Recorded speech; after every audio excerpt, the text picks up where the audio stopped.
Hey everyone, it's me, Aaron, and it's time once again for the annual ThorgE3, in which we take a look at all the conferences and all the games that were revealed at this year's E3. And what can I say about E3 2021 other than, well, that happened. That ate up a chunk of our lives that we're never going to get back. Yeah, this year's E3, it would be underwhelming for any year's E3. But the fact that last year we didn't have an E3, and for about 2-3 years before that, people were actually asking, should we keep having E3? You know, Nintendo's doing their own thing, and then PlayStation split off to do their own thing, and that got everybody wondering, do we even need E3 anymore? And yeah, I kind of want us to have E3. I kind of want it to continue to be a thing because it's fun. It is fun for all of us to come together and just celebrate video games at one special time of the year. And we find out so many incredible things that are in production, and it gets us all hyped, and we all come together and we celebrate these shared, unique things. I love that time of the year. And we were kind of losing that a little bit more every single year, and then because of COVID, it ended up going away in 2020, but now it was back. Everybody was thinking, oh, it went away in 2020, that's it. It's never coming back, but it did. It came back. It came back for 2021, and this was the year that they had to sit down and they had to prove this is why we need E3. And instead, we all kind of just walked away from it going, do we really need this thing? Yeah, I'll be honest with you guys. Normally, we cover every single one of the conferences individually by themselves, but because Junepocalypse is running wild this year and there's so many other things I need to talk about and need to make videos on, I was instead going to talk about every single conference all together in one video. But I have to take Nintendo out of the equation. I can't let Nintendo get dragged down this year by all the other riffraffs in this gang. I can't let them sully the good name of Nintendo E3 2021, because I do believe that this year's E3 averaged out to being okay. It averaged out to being alright, but that is only because, like All Might, Nintendo ran into the fire and then emerged just carrying the rest of this show on its back. And I didn't even go into this year thinking, oh man, I can't wait to see what Nintendo has. I was actually nervous about Nintendo going into this year because Nintendo has kind of been disappointing me for about 2 years in a row now, and I didn't think that was going to end. I thought Nintendo this year was going to be another, oh, so we're not really getting anything aside from just more Mario and more Zelda and more Pokemon and all these other things we've seen before. And instead they came in here and they just rocked the entire thing. They saved the entire conference. So yeah, I am going to give them their own show. I'm going to talk about them just by themselves, which means that today we're going to talk about Summer Game Fest, Ubisoft, I'm going to cover Devolver Digital a little bit, Microsoft, Square Enix, and then we will end things with a real talk conversation about Warner Brothers, Capcom, and Bandai Namco. So yeah, I'm sure that some people are wondering why I'm being so down on E3 this year, and a lot of other people are probably coming in here and saying, well, we knew E3 wasn't going to be big this year, we knew it wasn't going to be anything special, because due to COVID, we knew that there weren't a lot of games in development. I understand that. I want to come in here and make that clear right now. I understood that there was not going to be a ton of games getting shown off because due to COVID, a lot of things ended up getting delayed. A lot of things that were supposed to begin getting worked on are still like in the pre-production stages. A lot of other things that probably would have been greenlit probably did not get greenlit, all because of all the events of 2020. I fully understand that, but here's the thing. The problem with E3 2021 isn't that there weren't games shown. No, there were games shown. I went back and looked at every single one of these conferences again and did bullet points on every single game that was shown up, or at least all the ones that I wanted to talk about, and I got 2 full pages of just straight up bullet points listing off all the games that were shown. A lot of games did get shown this year. They just weren't that interesting. Again, I fully understand that yes, because of COVID, because of all the terrible things that happened last year, a lot of games did get delayed. A lot of games are not coming out when we thought they were going to come out, or a lot of games that would have been greenlit did not get greenlit. However, was COVID responsible for there being a dozen first-person shooter games this year at E3? Was that them? Was COVID the reason why Xbox's entire conference was centered around the theme of gray? Was that them? Was the events of 2020 also responsible for chaos? Yeah, there was just some bad stuff shown off. There was just some really boring, uninteresting stuff that got shown off. And yeah, we get that every single year, but that was a large chunk of what we got this year. Nintendo did not win this year's E3 because they showed off games. It's because they showed off interesting games. As I said, everybody showed off games this year. All the people out there saying, okay, well, we understood there weren't going to be a lot of games shown off. There were a lot of games shown off. I have to come back around to that. There are so many things I need to talk about. I should not still be talking about this part right now. I should have moved on to the games already. But I do want to stress, the problem with this year's E3 was not there weren't games shown. We had games shown. But the fact that people think the problem with this year's E3 is there weren't games shown kind of says something about the games that were shown. However, I will say things did begin fairly well with Summer Game Fest, although technically I think that Summer Game Fest is still not part of E3. Like, it wasn't part of E3 in the past because apparently the people that run E3 and Jeff Keighley have some kind of a weird bad blood situation going between them. I don't know. I don't want to get into all the behind the scenes stuff with all the rumors that I've ended up hearing over the years. But yeah, Summer Game Fest was always separate from E3. But from what I understood, they tried to like unite this year in order to make it feel like, yeah, E3's back and it's important that we're all together in this. But it still felt so much like its own thing. I think that's another reason why E3 still didn't feel all that great this year, is because Summer Game Fest was pretty good, but it still did not feel like part of E3. But I am going to talk about it anyways. First thing that we really got shown was the Borderlands expansion, Tiny Tina Wonderland. I'm intrigued by this because I never got that into the Borderlands series, but I did really enjoy the last Borderlands game that came out. That was really the first one that kind of struck a chord with me. That was the one that actually got me interested. However, Tiny Tina is such a hot and cold character. You either like her or you hate her, so it's gonna be really interesting to see how fans now react to her. Because this is not the first time in which they have given her her own little spin-off thing.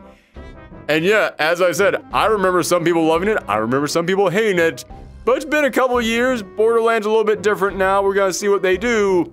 But I do have to address the big elephant in the room, which is that this is still made by Gearbox, and when Borderlands 3 came out, everyone was shocked at how good it was because Gearbox had been screwing up for so freaking long. This is going to be the next big test of, okay, was Borderlands 3 you guys riding the ship? Or was it a one-time we came together and did something good, but now we're back to screwing up again situation? Yeah, it's going to be really interesting to see how this plays out.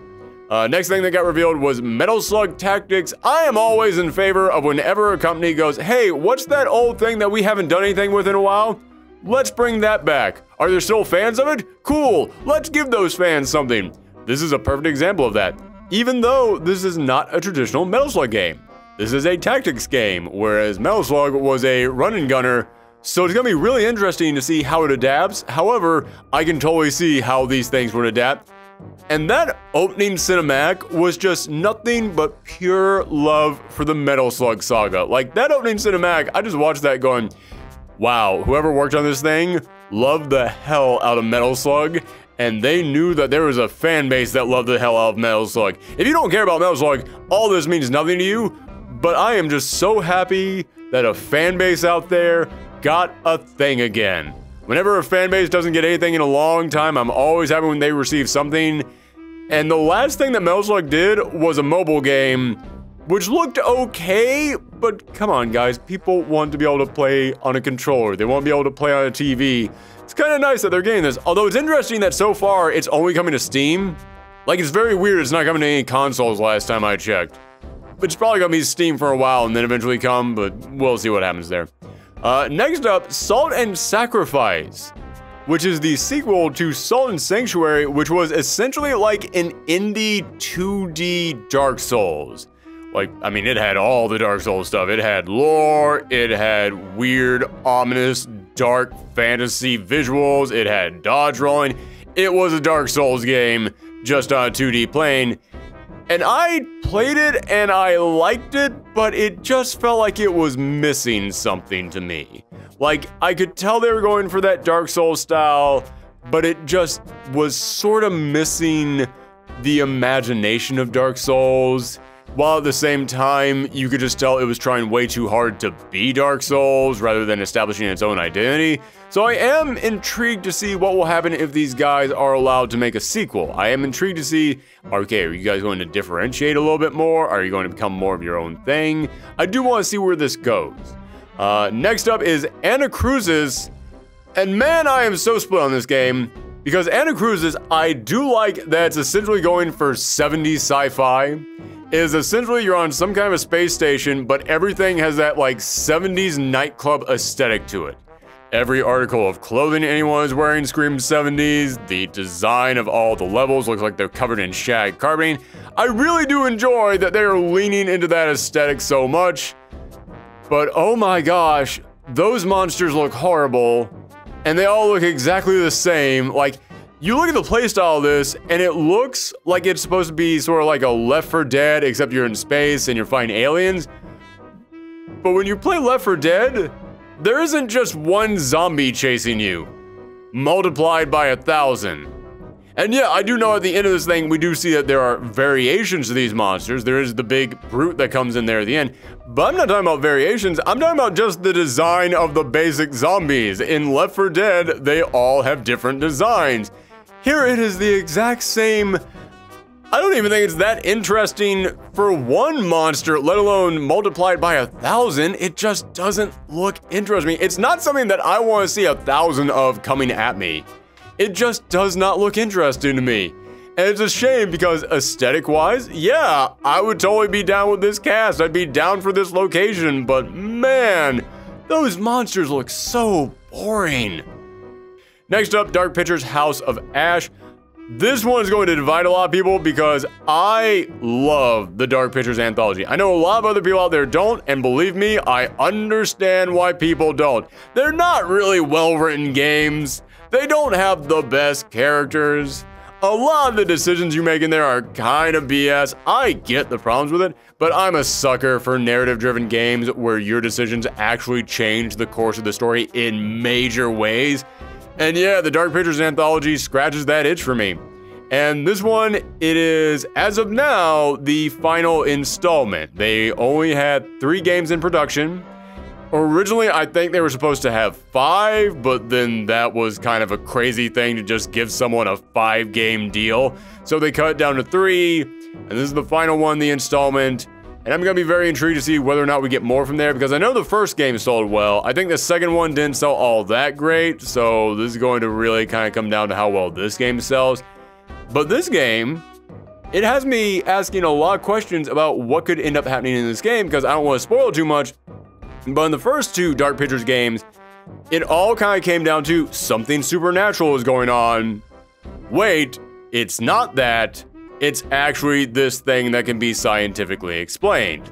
They Scooby-Dooed the whole situation. But in here, you got legit monsters running around. And they even stop at the end to have that monster like jump out and go, "Ah, I'm here and I am definitely something that you cannot explain with science." So I'm looking at that and I'm like, okay, is that gonna be a dude in a foam rubber suit? It can't be like a weird gas is making people hallucinate because, mild spoiler alert, they already did that in one of the previous games.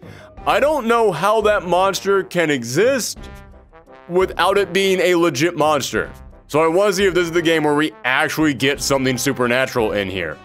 So yeah, I'm actually really excited. And also, the collector's edition of the box is called the Pazuzu Collection. The Pazuzu Collection. I can't not enjoy saying that. That's just too good. Next up, there are a couple of things I'm just going to cover real quick because they all kind of look just fine to me.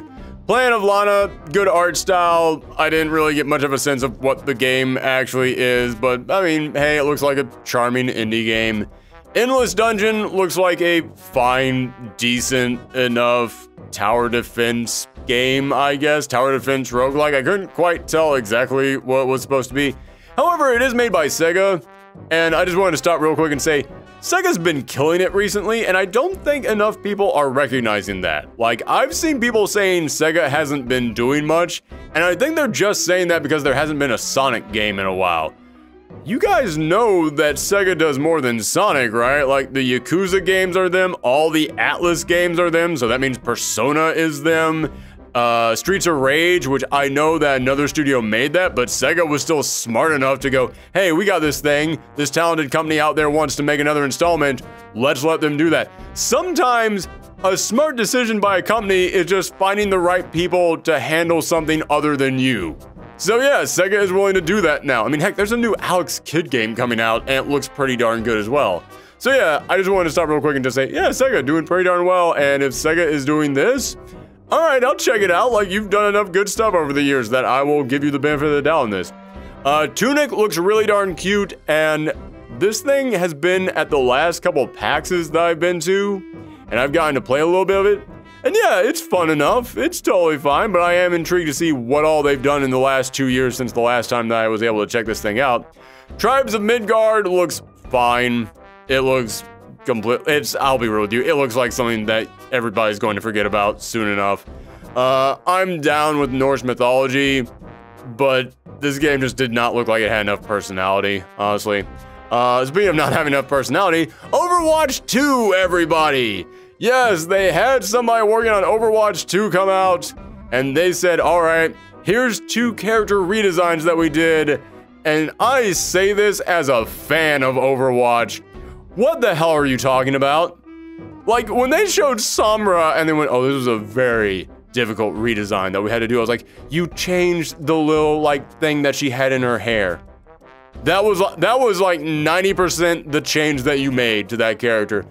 It is wild, like, the people behind Overwatch 2 coming in here and pretending like they're doing a really big crazy thing with some of these redesigns. It's kind of like that meme of the guy showering himself with champagne and then like grabbing all these awards and like, yeah, I did. And then the camera pulls back and you see that he's in like 7th place. Again, I freaking love Overwatch, but Blizzard has spent the last like 3 years trying to kill Overwatch while pretending like that's not what they've been doing, and it's totally what they've been doing. So yeah, my hopes and dreams for Overwatch 2 are low at the moment. Final 2 things I want to talk about with Summer Game Fest. Evil Dead. I am a massive Evil Dead fan. I am a huge Evil Dead fan. I love horror movies, and the original Evil Dead is quite possibly my favorite horror movie of all time. I love Ash Williams, I love Bruce Campbell, and I love that this game looks like it's going to take things from every single bit of Evil Dead lore ever and put them all into one game, which is really interesting because I don't know if this only extends to television. I don't exactly know how the rights are divided up, but I know at one point in time, the rights to the 3rd Evil Dead movie, Army of Darkness, was being kept separate from the other Evil Dead properties, which meant that in that Evil Dead TV show that they did a couple years ago, they couldn't reference the 3rd Evil Dead movie, even though things that happened in that movie had to have still happened in order for that Evil Dead TV show to have happened. It was way more complicated than it needed to be. But I'm looking at this thing, it's like, oh my god, you've got characters from the 1st movie, you've got characters from the 2nd movie, you've got characters from the 3rd movie, and you've got characters from the TV show. It's really interesting how many things they're pulling in here, and I'm wondering if there's going to be like single player campaigns in here, or like even not single player, but if it is multiplayer, if there is like a story that you progress through in here. Because what we mostly saw in here was pretty much just PvP. It was pretty much, you have a team of players who are playing the heroes, a team of players who are playing the Deadites, and they go at each other. I'm wondering if there is something beyond just that. And if it is just that, I'm wondering how much this thing is going to cost. Also, this game looks good. It looks like it's a lot of fun. But speaking as an Evil Dead fan, Evil Dead has never had a good video game. Like, ever. They got kind of close with one of them. I can't even remember the name of it, but it's the one where Ash had the little sidekick. They got kind of close with that one. That one was decent. It was passable. but they've still never had a good video game. And I'm looking at this one going, it could be good, but I'm still being hesitant about this thing. Although I will say, I do love that Evil Ash came in there at the end. That was nice. I even said the "I'll spoil those good looks" line. It's like, oh yeah, that's the thing from the movie. I enjoyed that. But the final thing that was shown off at Summer Game Fest was Elden Rings. Oh, Elden Rings. I actually just finished playing through Dark Souls 3 the night before this reveal. Like, I'm not kidding. That is literally the truth. I finished playing Dark Souls 3 for the first time the night before this reveal, and after I finished playing it, I thought to myself, man, that was really good, but you know something? I think I need a break. I think I need a break from the Souls games. I need a break from the From Software games, from the Miyazaki games. I just need a little bit of a break from all this stuff. Break's over because Elden Ring looks amazing. This game has so much going for it. I know it's going to be kind of like an open world thing. It's going to be almost sort of like Breath of the Wild, except combined with Dark Souls, which is a really fascinating concept. But I'm looking at this thing and it has all the stuff that I love about the Souls games. Like, I know a lot of people out there think that the big appeal of the Souls games is they're difficult. No, that's not it. It's that there's some big crazy lore behind this world, and there's this really unique dark fantasy imagination. Like I just talked about this a little while ago with Salt and Sacrifice. But yeah, that's the stuff that people really enjoy about the Souls games. And I'm looking at this going, I cannot wait to delve into this weird, mystical world. I cannot wait to see everything that there is in here, to read all these notes, to meet all these interesting characters, and to hear all of them have a creepy laugh whenever they're done talking, because you know that's going to be in there. Yeah, this looks incredibly exciting. And in terms of gameplay, I like the horse mechanic. And I'm normally not a fan of horse mechanics. I don't really like fighting on the backs of horses, and I'll admit, if there is a fight that's going to require me to be on a horse, oh, I'm not looking forward to it right now, but I do like the idea that you have a horse that you can kind of like go and launch yourself off of jump pads on. That was a crazy thing that we saw in there. And the monster designs look so incredibly good. Like, they remind me of the designs in the other Souls-like games, but they still have their own unique tone, which is kind of what this entire trailer had. This entire trailer had just enough of the things that I like from the Souls games to make me go, oh, that's a thing I know for a fact I like, but then it had enough new stuff in there to make me not say, oh my gosh, it's just going to be another one of these. Because that was kind of my problem with Dark Souls 3. I really enjoyed Dark Souls 3, I did, but as I said, I needed a break when I was done, because when I was done, I was like, yeah, man, I've just really seen a lot of these similar tropes over and over again. Like, Miyazaki loves to put similar things into each of his games, and eventually there comes a point in which I'm like, alright, I'm good now. I kind of just need a break from all this. And I'm looking at this one, and yeah, I'm sure a lot of that stuff is going to be in there. I'm sure Patches is going to show up and kick me off of something. But the stuff in here that looked new, it looks so interesting. It looks so good. I love that there's a freaking werewolf knight with a giant berserk sword on his back. I love that there is some place that you have to crawl down to that's just a giant face. It's just a giant mask. Raises all kinds of questions. Makes me look at that and go, okay, what does that giant face belong to? I love that we actually get giant fights with dragons now, and it's not just a thing that comes down and blows fire. Like, it's actually something that's got its own unique moveset. I love the design of that dragon. That fight looks like it's going to be incredible. As I said, there's still a couple things in here that I look at and I say, okay, that's stuff that I know from other Dark Souls games. Like, for example, there's a moment in which you're fighting a giant in there, and I looked at that and went, that looks exactly like the giant that you fought in Dark Souls 3. That looks like giants that I've seen before. And then there is a couple of creatures that have masks on their face, and I look at the design of those masks, and I'm like, is that the giant dad mask from Dark Souls 1? Like, yeah, there are just a handful of things in here that I look at and go, okay, those are similar to previous Dark Souls games. But the stuff that is unique looks so good. So yeah, Elden Rings, I'm incredibly hyped behind, and I am so happy to see that the entire internet has fallen in love with Pot Goblin. Yeah, that little pot with arms and legs that was walking around, I saw the internet lose its mind for that thing. And for like a solid 3-4 days, that was the winner of E3. when Nintendo came in here, everybody had new things to talk about, but I just saw the internet being like, well, I gotta talk about something.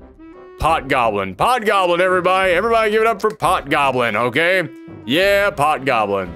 But that was Summer Game Fest. I think that was mostly pretty good in terms of all the new stuff that was shown off.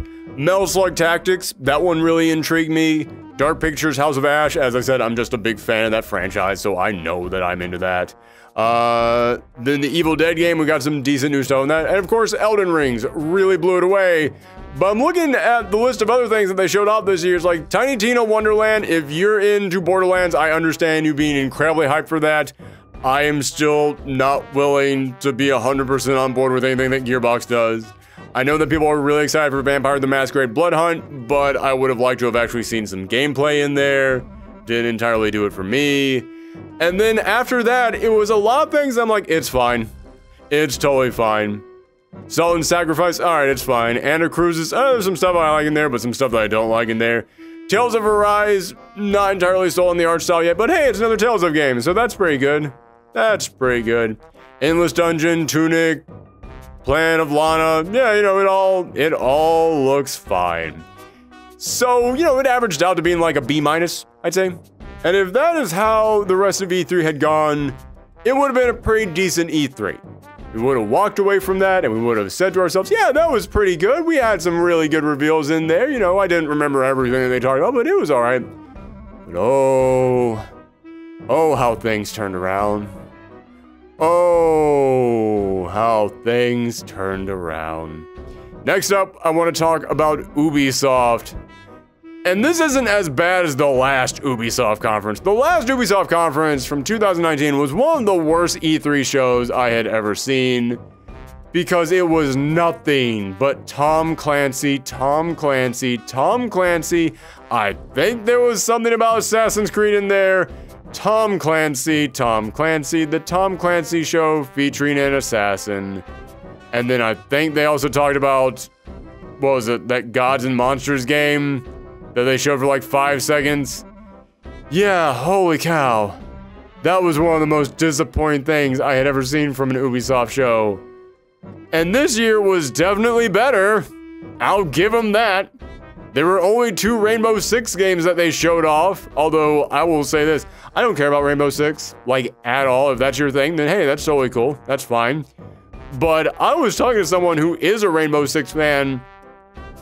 He did not even remember that there was a second Rainbow Six game shown off. They remembered Quarantine. They didn't remember the other one that was shown off. I think that says a lot about this year's E3. So yeah, Rainbow Six, didn't really care about. Rocksmith, I'm gonna be real with you. I give you kudos on trying to bring back the you play guitar as a video game brand of video games, but I'll be real with you, I think that thing is gone. And it's so weird to see someone trying to bring that back right now. Then there's Riders Republic, which is probably the most original thing that they showed off here, and yet I feel like people are going to completely forget about this thing within a week of its release. Like, it looks like it could be fun. It looks like it could be crazy fun. You and all your friends get to go out there and you can all just ride around on bikes or hang glide or just really customize any form of transportation that you want.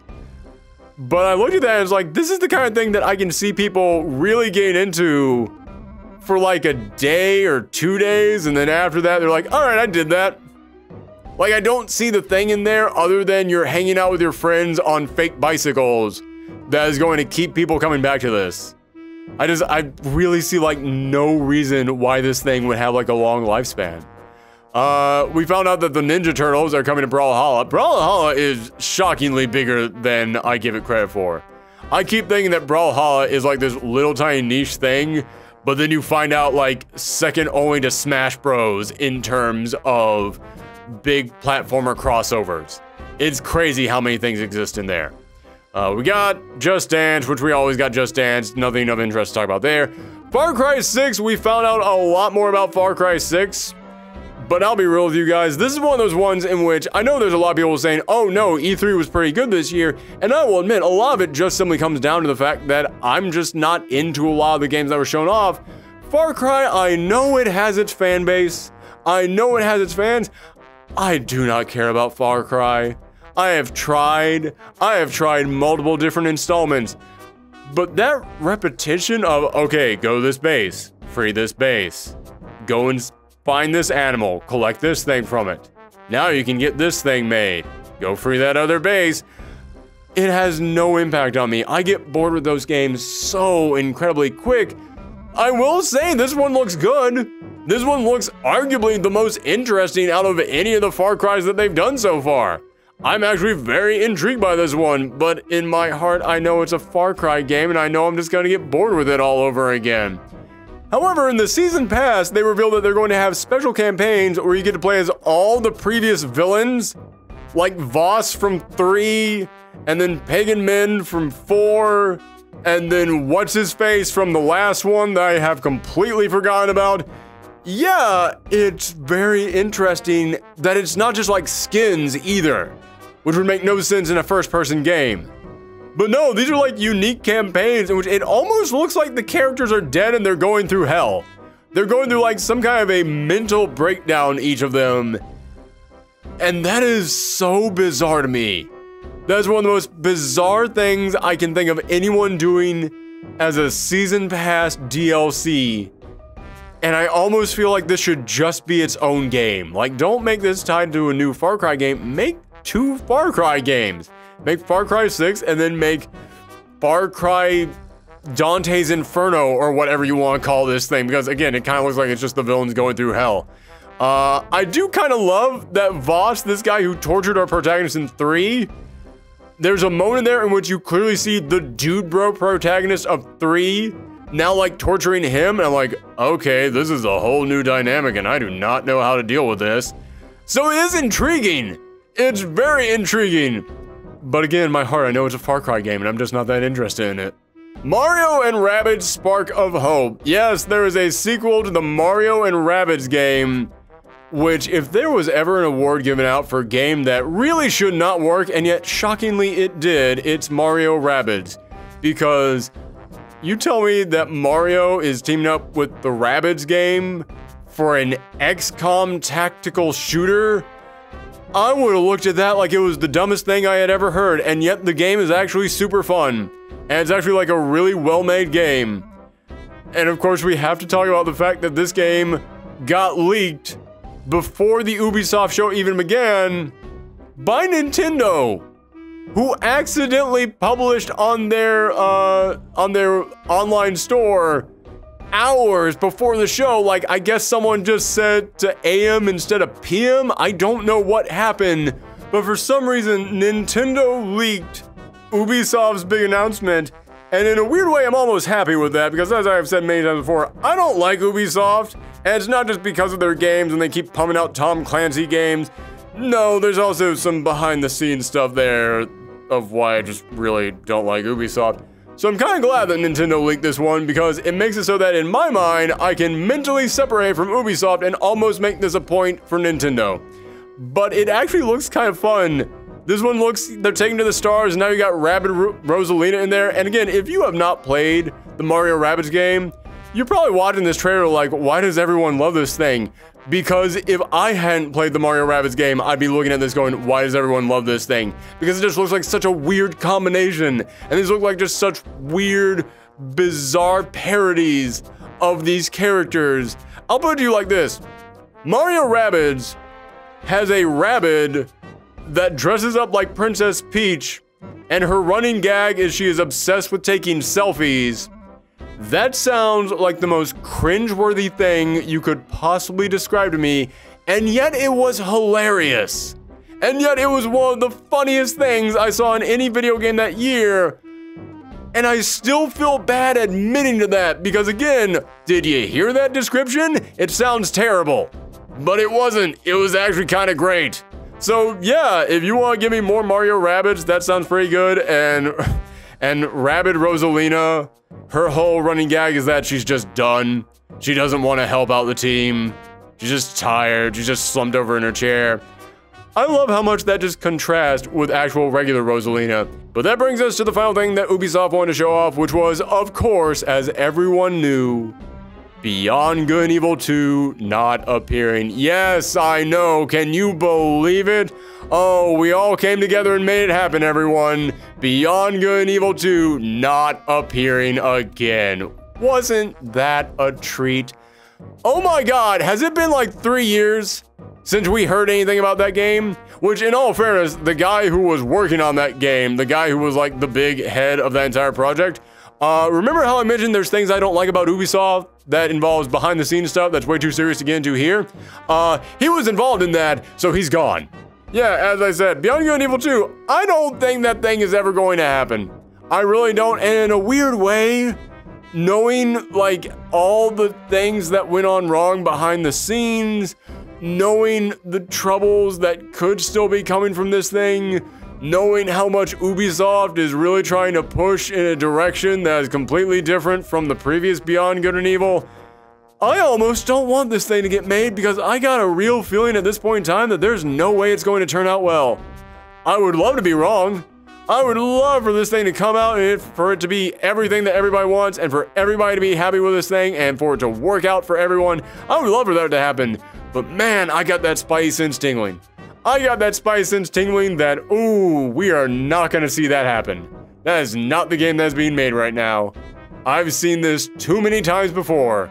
I would not be shocked if like that game comes out and it turns out to be like the cyberpunk of that year when it eventually comes out. But anyway, enough talking about games that didn't get shown. The final game that they showed was the new Avatar game.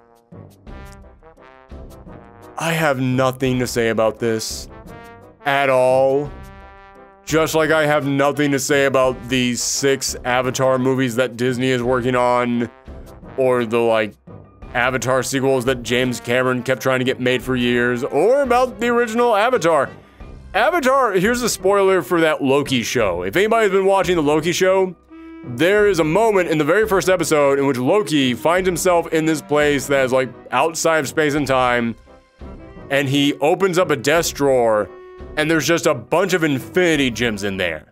And he looks at him and goes, these are infinity gems? And the guy whose desk that is goes, oh yeah, some of the guys around here just use them as paperweights.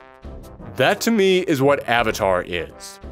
There is a group of people out there for whom Avatar is the most important thing in the universe, and they must obtain it, no matter what. And to everyone else, it's just a paperweight. To everyone else, it's just like, yeah, all right, it's that thing. Is it like, even people I know who watched the original Avatar and lost their mind over it, even they, like, I've talked to some of them today, and they're just like, yeah, that was great a couple of years ago. I don't ever want to see anything of it. I'm done. I don't want to play an Avatar video game. I don't want to see the next movie. It was a cool thing to do once, and I'm out.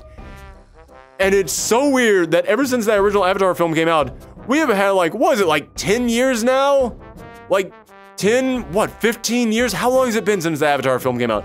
It feels like ever since that movie came out, we have had this non-stop wave of Hollywood telling us, you guys can't wait for the next Avatar film, and I just don't see any of that when it comes from audiences. So yeah, I mean, if the game comes out and it's great and it's amazing, wonderful. I'm so happy that we have a new good game, but I don't care about this at all, and that's kind of what Ubisoft's entire conference was. Rainbow Six, if you're excited about, great. Rocksmith, if you're excited about, great. Far Cry 6, if you're excited about, great. But man, I really think that we have hit that point with Ubisoft in which they're not growing their audience. I do not think that Ubisoft is going, hey, what's that group of fans out there that we had at one point, but we don't have now? Maybe we should try and get them back. What's that group of fans out there that we never had? Maybe we should try and get them. They know what makes them money, and they are only going to make that. Now, later in that evening, there was the Devolver Digital show, and I know that some people always get excited for the Devolver Digital show, but they never really get excited for the Devolver Digital show because of the games they show off. It's because they want to see the continuing adventures of Nina Struthers. Like, they just want to see the continuing adventures of the fictional representative of Devolver Digital that they dreamed up, which is a hell of a sales technique. But I feel like it's gone to a point in which it's a problem for them because, as I said, I don't really hear that many people after a Devolver Digital show saying, oh man, did you see this game? It looks incredible. No, they just go, oh, did you see that funny skit? I'm like, your job isn't to sell the skit. Your job is to sell the games. And this year, I do think that they actually had a couple of games that I thought were pretty interesting. Some of them were games that they'd already shown off before, like Phantom Abyss, I think actually premiered like weeks ago. But ThorgE3 Yomi is a new one. It is a samurai game, and I gotta say, love the art style. Love the art style. This is not the kind of thing that I typically expect to come from Devolver Digital. And maybe it's just me. I do not have the best eye for frame rate, but it looks like they actually had this thing running at a lower than normal frame rate in order to kind of give it like this almost like choppy sort of look, like it's almost like marionettes at some scenes. Like there's a moment in which there's two people running at each other on a bridge, and it kind of looked like the frame rate was dropping a little bit, but looked like it was being done on purpose in order to make it look almost like, I don't know, paper puppet theater, whatever that's called. I don't know what's shadow puppet theater. That's it. Thank you. Who am I thinking? It's just me in here. Then they showed off a game called Death's Door, which they actually premiered this one like 2 months ago, but everything that we saw in this trailer was completely brand new. And the previous trailer that I saw, I liked the tone of it. I thought some of the boss fights in there looked interesting. Like in the previous trailer, you're fighting this giant living castle thing. So it's like, oh, I thought it kind of cool. And I like your little heroes, this little crow guy. I think it all looks pretty darn good. This trailer looks way better than the first trailer. Not that that first trailer looked bad, but this was the one in which it was almost all gameplay, and this is the one that made me go, I now understand this world. I understand all the different levels of it. I understand like what you're trying to do with these characters. I understand everything you're trying to create together with this. It looks like a ton of fun. This is one of my big ones of the conference. This is one of my big ones of E3 that actually got me really intrigued. It's got this weird, bizarre, like dark humor to it that really is kind of up my alley. Like there's a moment in there in which you're going up to what appears to be some sort of a vendor, but it's clearly a dead body, but it's a dead body being controlled by an octopus, but the octopus is trying to pass itself off like it is still a living human being. Yeah, it's just weird dark humor like that that made me go, I hope there's a lot more of this in here. I hope there's a lot of little characters like this in this game. And the monster designs and the art style, the whole thing, it all just looks incredibly good. It is very much up my alley. Also something that is up my alley, Inscription. This one had me super intrigued. I love the tone of this trailer. It is essentially a horror card game, which when I say that out loud, it makes me wonder how I have never seen something like that before. I mean, I know that there are horror card games like physical ones. I'm talking about in video game form, where you can actually go up to someone in like this dark area, some monstrous figure, and you can tell if you lose, then there can be like actual consequences for you, the player. I'm very intrigued to see where this goes. As I said, there were a couple of other things that Devolver Digital showed off at this conference, like Wizard with a Gun or Demon Thrall, but honestly, I don't really care about either of those. They didn't really do anything for me. It was really just ThorgE3 Yomi, Death's Door, and Inscription that really piqued my interest. So, you know, kind of like 50-50 on the Devolver Digital one. About half the stuff they showed, I was like, eh, it's fine. And the other half actually got me really excited. But now we come to the Microsoft show. Well, the Microsoft / Bethesda show, but at this point, it's Microsoft. We come to the Microsoft show, and this actually got me kind of hesitant about the future of Microsoft at E3, because I feel like for the past couple of years, as I mentioned earlier, Nintendo's kind of been letting me down the past couple of years, which is what made this year such a big surprise. But with PlayStation now being gone, Microsoft has kind of been the guys saving E3 for the past couple of years, because they're the ones who've been coming in here with all the big third-party things, the big announcements that you weren't expecting. And this made me realize we're not going to get that anymore. This actually left me kind of nervous about the future of Microsoft's E3 shows, because here's the thing. Microsoft is now on the upswing. Xbox, they weren't doing well in the last generation, but towards the end of the last generation, they started to go up again. And now they're doing pretty well all over again. And the reason why is because of Xbox Game Pass. Which for anybody who doesn't know, if you have an Xbox, you can pay this monthly subscription, and then they just give you all these games, and there's actually like good games in there. It's not just whatever they had lying underneath the sofa that they found and they're like, I guess you can have this one this month. No, there's like dozens and dozens and dozens of really high ranking games. All their first party exclusive games, they're all part of Game Pass. any brand new Microsoft first-party game that comes out from them, any game that is exclusive to the Xbox, it is free if you have Game Pass. It is an amazing deal. I am a die-hard PlayStation fan, I will admit that, and yet, even though I skipped the last generation on Xbox, Game Pass sounded so good that for this new generation, yeah, I got an Xbox Series S just simply to be my Game Pass box. Just like, yeah, I'm just gonna get this signed for Game Pass and then I just have access to all these games. It's amazing, it's great, I love it. Yeah, Game Pass is great for them. And at this show, I think all but 3 of the games that they showed off are part of Game Pass. And looking at that, yeah, there weren't really as many big announcements. There wasn't really as many things that intrigued me. There weren't any big surprises in here. And again, I know some people are going to say, okay, well, that's just because of, 2020. It's because of all the stuff from that year. But no, I came to the realization because almost every single thing that they showed off in here was part of Game Pass. That's why we didn't get any of the really big crazy surprises. That's why we didn't get any of the really big third-party things that no one was expecting. That's why we didn't get the big premiere of the hot new item that everyone's going to be talking about at the end of the year, because that stuff isn't coming to Game Pass. They're not going to waste time showing off the newest game from Bandai Namco, from Capcom, from any of these other really big developers. They're not going to do that because those companies are not going to put their games on Game Pass, at least none of their new games on Game Pass. And honestly, I think this is what the future of Microsoft's E3 shows is going to be. It's not really going to be, look at all these games coming to Xbox, it's look at all these games coming to Game Pass, which, yeah, again, there is a lot of good stuff coming to Game Pass. Game Pass is a great service, but we are now immediately limiting the number of games that can possibly be shown at Microsoft. I know the point of E3 is to sell games, but Microsoft's entire press conference was just to sell Game Pass subscriptions. That's what their plan was, and yeah, it was a little bit upsetting to see that and just think, oh, so, this is kind of just it from now on, huh? It's all just coming to Game Pass, okay. Which, I mean, again, it's not bad that it's coming to Game Pass, it's just bad that that's all we're going to see at the E3 show from now on. We're not going to get any of those big crazy surprises that we had in the previous years. We're just going to get the stuff coming to Game Pass. But even beyond that, yeah, this year's theme was just gray. There were so many just gray games. There were so many games in which everything was covered in shadows, everything was just this watered down, like muted color to the whole thing. And it reminded me of the early Xbox days when Halo was their big game. So they're like, well, we're going to appeal to all the first-person shooter fans, and then that slowly devolved into not just being first-person shooter fans, but into being like all the, well, I only play adult games, not those baby games. I play the things that are made for real hardcore gamers.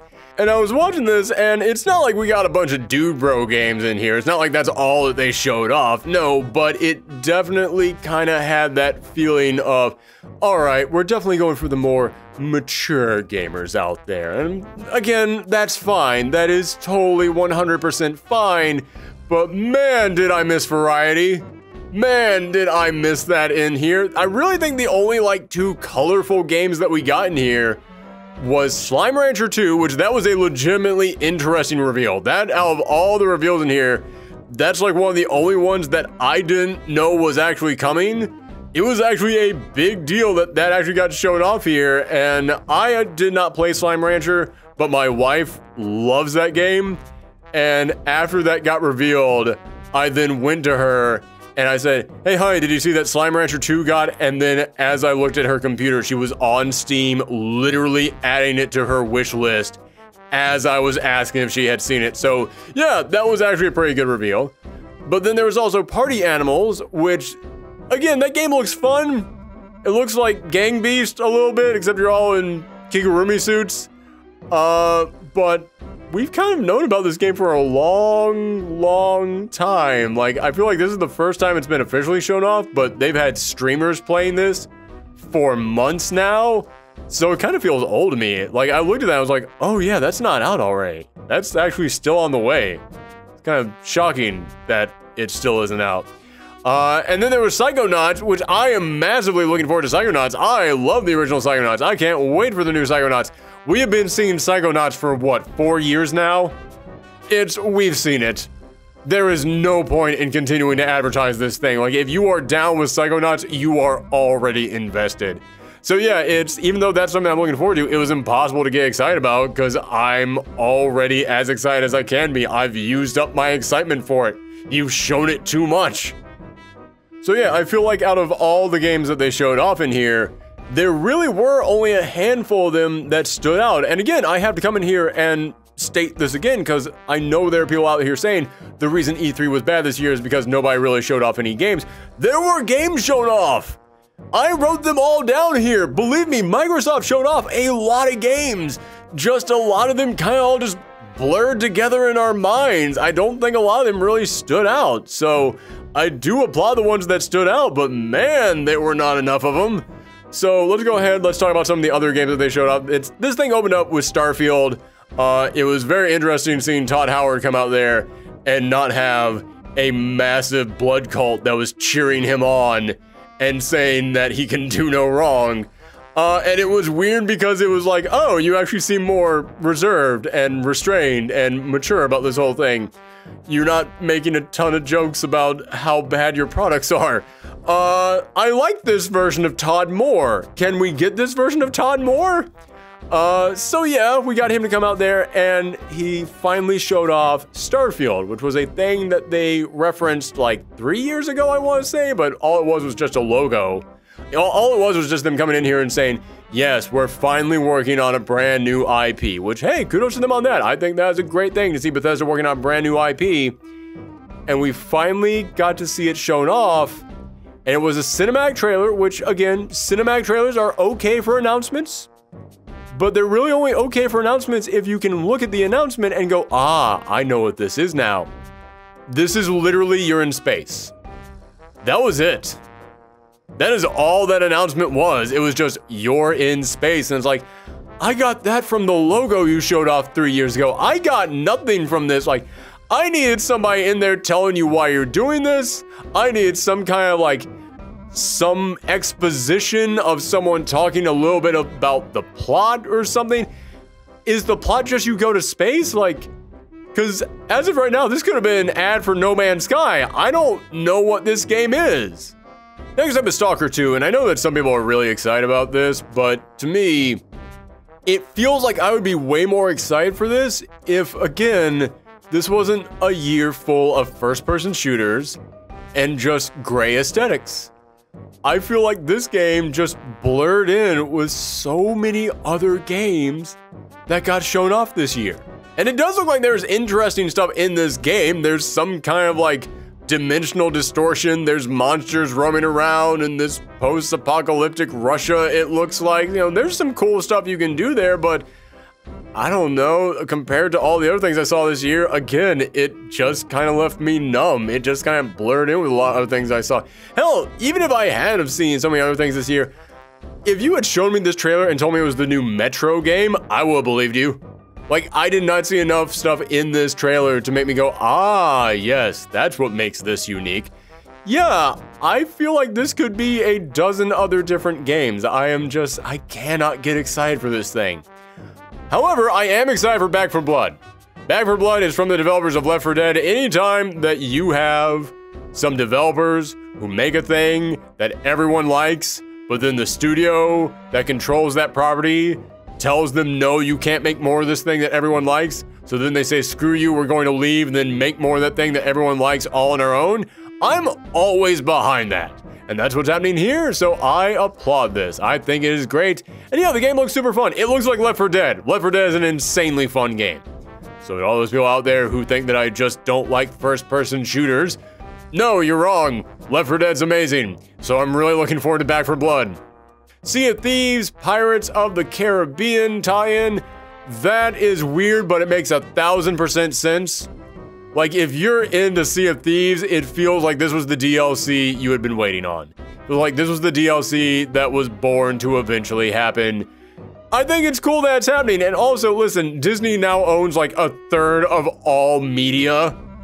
It would be nice if they were more willing to let other people play with their properties. So anytime that I see a Disney property popping up in something where it's very clear that the people who own the thing that they're popping up in came to them, said, can we play around with your toys? And Disney said yes, I applaud it. It's nice when our media overlord lets us have some fun. That's kind of a cool thing. Next up, these are not in any way new games, but the entire Yakuza collection is coming to Game Pass. Again, this entire thing was nothing but one big advertisement for Game Pass. But if you have not played the Yakuza games and you've ever thought to yourself, boy, I'd like to play all the Yakuza games, here you go. These games are great, they are tons of fun, and even the newest game, Yakuza Like a Dragon, is on there. That game was almost my game of the year last year. I fell in love with that game. It's so good. If you have not gotten a chance to play it and you have Game Pass and you have like 60 hours to kill, go for it. Play this thing. Also, it was not my game of the year last year, but what was my game of the year was Hades, and they announced that Hades is coming to Game Pass. So hooray, go and check that out. Hades also being a bright and colorful game, but again, it's out. It's already been out, so I'm not including it with the rest of the stuff.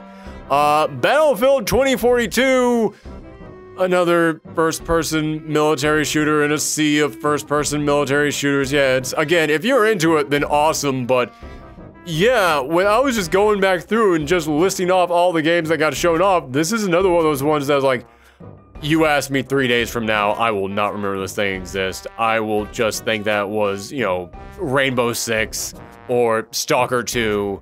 Yeah, it's just, there's too many of them. It's just too many. 12 Minutes, this is a game that people have been talking about for a while. It's got an amazing concept where it's kind of like Groundhog's Day, except that rather than being a day, it's 12 minutes. And you have 12 minutes to get yourself out of this terrible situation. I am very excited for this game. It looks like a great premise, and people have been talking about this thing forever. It was shown off a long time ago, and this trailer was essentially the "it's finally almost here" trailer. Because, you know, I mentioned Psychonauts and how we've seen a ton of trailers for it.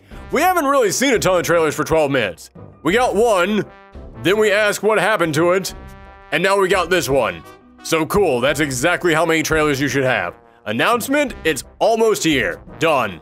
Somerville, this game looks really intriguing. It actually kind of reminded me of Limbo and Inside. I don't think it's made by the same team, but it definitely kind of had similar vibes to me, where it's like, you're just someone trying to get to a place, except this time it looks like you have a family with you, and you're just trying to get them to safety, but things are going on around you, and I really get the feeling like you're never going to find out exactly what's going on. Like, this feels like one of those games where almost no dialogue will ever be shared, because it's one of those games that wants to have you just feel the emotions, and it's not so important that you know what's happening, more that you just experience this. It feels like one of those types of games, but it looks like it's going to do it incredibly well. Again, it's another very gray game, but it fits the tone. Any other year, I wouldn't even have stopped to mention it because, again, it does fit the tone of what they're trying to go for. It's just that, yeah, man, this entire E3 for Microsoft was kind of this one visual tone over and over again. Halo Infinite still looks really good. Still looks really darn good. We finally got to see some of the Halo multiplayer.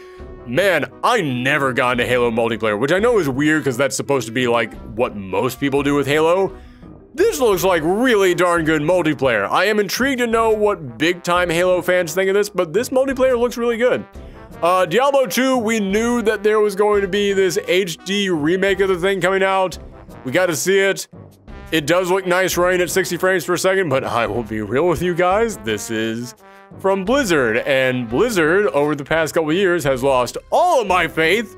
If you guys want to know why I might not be that excited for a Diablo 2 remake, ask all the World of Warcraft fans what they think about that World of Warcraft 3 remake that they did. Yeah, I have zero faith in this, and if it turns out that I'm wrong, then great, wonderful, but Blizzard has not earned my trust after everything they've done over the past couple of years. Next up, this was another really good reveal. This was another thing that nobody knew was coming. A sequel to A Plague Tale is on the way, which is great because that original game definitely had that feeling to it, like they want this to be like a series.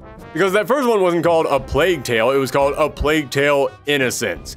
You don't put the title of your game, then a colon, and then another title afterwards unless you plan on putting in there different secondary titles for future installments, which is exactly what they're doing, A Plague Tale Requiem.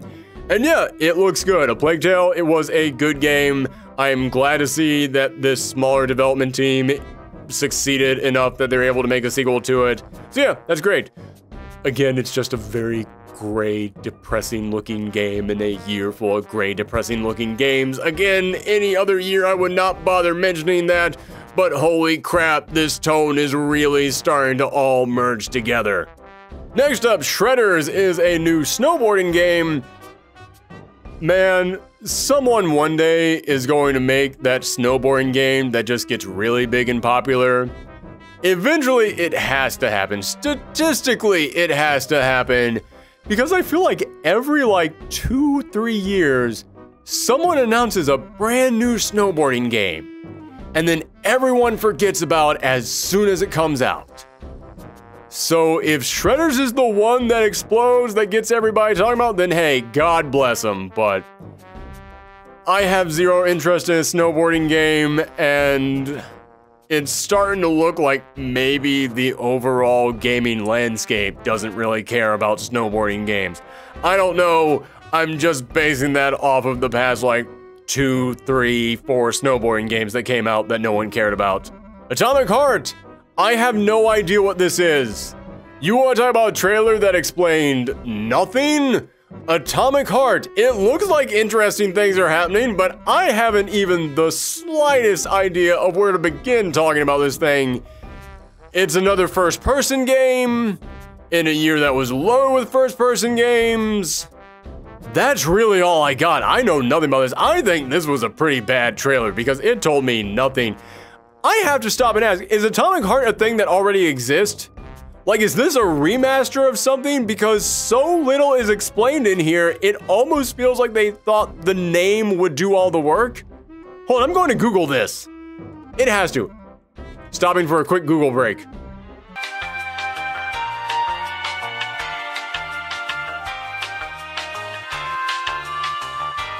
Okay, back from the Google break. Apparently, this thing had already been shown off 3 years ago, and I watched the original trailer for this thing that was released. I still have no idea what this is. I've got no clue at all. I did find out that this is a Russian video game, and it does kind of remind me of back when I was going through my artsy-fartsy phase, and I was watching a lot of foreign Russian films, where it's just someone sitting around as music plays, and then they go ah, yes, all life is suffering. And then, there's a picture of, his family hanging upside down in the background, and it's ah, yes, brilliant. That's kind of what this feels like, but I'm no longer in my artsy-fartsy phase, and I'm brother, you have to bring an actual video game to this. I have no idea what I'm trying to look at here. There is nothing being explained in any of this. Next up, now this game I'm actually very intrigued by is Replaced. I will admit, the trailer just kind of had a cool aesthetic to it. It's you're just going around beating people up, you're on some kind of a mission. I dig the pixel look. It didn't look like they were using pixels to try and go with a nostalgic feel, but because it actually fit the tone that they were going for with this style, this weird cyberpunk future look, I thought it fit that very well. The gameplay looks very interesting, but I didn't quite know what the story was. I looked it up afterwards. Replaced is apparently a game where you play as a computer AI that wakes up in a human body. And I love that because normally you'd expect it to be the other way around. You're a human being who wakes up and your brain has now been put inside of a robot body. This is the exact opposite of that. That is kind of a genius idea. How on earth would a robot that is indestructible now react to being in a squishy man body? How would that work out? I want to see what will happen. Also, kind of reminds me of the movie Upgrade. Go watch Upgrade. It's like if that Venom movie was good. Yeah, go watch Upgrade. It's an incredible film. So if this is just the Upgrade video game, I'm down. Here's another one that I'm really interested in. This was a game that was up on Kickstarter, and I remember hearing about a long time ago. I don't know exactly how long ago it was, but apparently they have been hard at work on this game, and now it's finally coming out. Eiyuden Chronicles 100 Heroes. And this thing is trying to be a spiritual successor to the Suikoden franchise. And when you know that, and you now look at the art style, oh my god, it's totally trying to be Suikoden.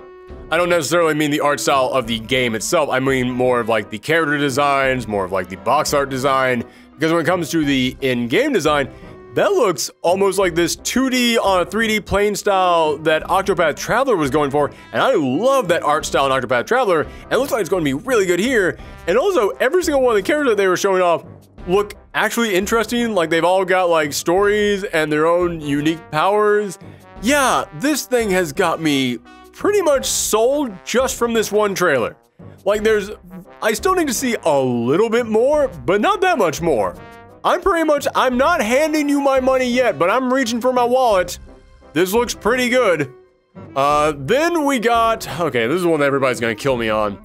We got a cinematic announcement trailer for The Outer Worlds 2, and this was a good announcement, just in the fact that it was announced. Because this is another one of those things that people love The Outer Worlds 1, I love The Outer Worlds 1, that game was great. And we didn't know that a sequel was in the works, so announcing that there's a sequel in the works is fantastic. That is a great thing to hear. I'm so happy that a sequel is in the works. But this trailer is nothing, and I mean it's literally nothing other than just saying Outer Worlds 2 is in development. And I know that people are going to argue that no, something is here, because even though this trailer is just a narrator saying that there is nothing to show off and we haven't even begun development on this game, that's funny, so it's showing us that the humor of The Outer Worlds is still there. I can understand that, but it's not like you're saying, oh, The Outer Worlds is now funny. No, that first game was hilarious. I didn't need this new trailer to come in here and tell me that The Outer Worlds is hilarious. So I really gained nothing from this that I wouldn't have gotten from a tweet. I could have just read on Twitter, Outer Worlds 2 is announced. Awesome, done. That's literally the exact same amount that I got from this trailer. You could have showed me something. You could have showed me like the face of the new villain group. Like, clearly you're going to go up against some kind of a corporation again, I can only assume. Show me like, okay, does the corporation from the first game still exist? What's a planet that we're going to be on? Can you show me one NPC? Like, there is nothing to be shown here. In fact, they literally tell you, we have nothing to show you. Which is kind of ballsy on their part, I guess. Then we got about 10 minutes of Forza Horizon 5 talk. You know you're going to get that at every E3 show. Every Microsoft show, they have to stop for at least 10 minutes to talk about Forza Horizon. If you're into those games, great. I'm not invested in them in any way, so okay, cool. Again, it's another one of those things where it's like, this is so not for me. Like, at all. But it's also not like a surprise. Like, there are games that get announced that are not for me, but I can go, holy cow, I didn't know that was happening. Well, good for the people out there who are fans of that game. We all know there's gotta be another Forza Horizon.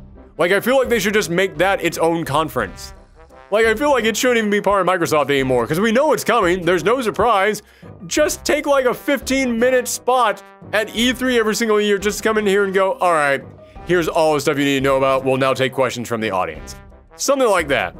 And this whole thing wrapped up with another cinematic trailer for Redfall. This is another cinematic trailer that is trying to show off gameplay, trying to basically like emulate what gameplay would look if you were actually playing the game, but you're not. It's a cinematic trailer, so it doesn't really mean anything to me. However, this one did introduce us to the characters. It did introduce us to the world that we're in, to the threat that we're facing.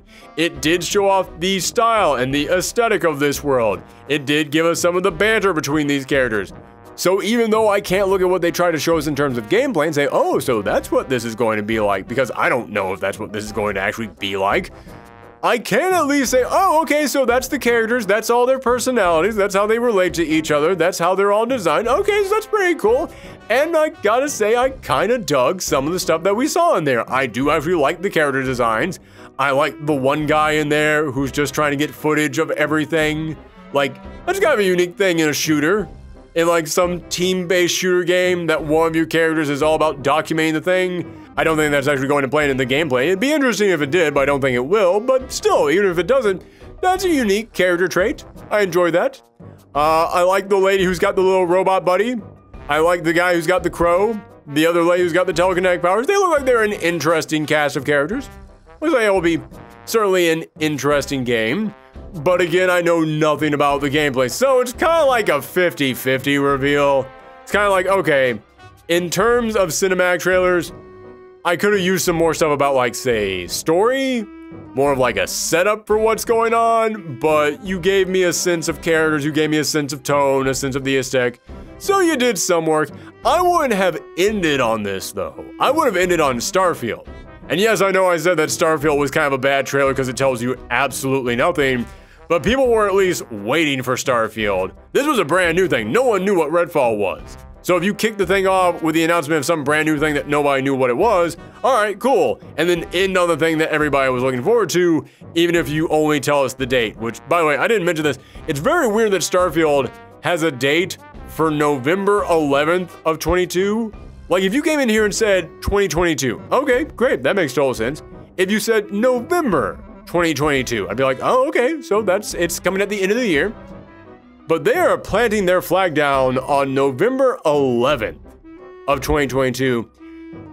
I don't feel like if you have a giant, massive game coming out, you should declare a specific date over a year in advance. Like, I'm telling you right now, that date is not being hit.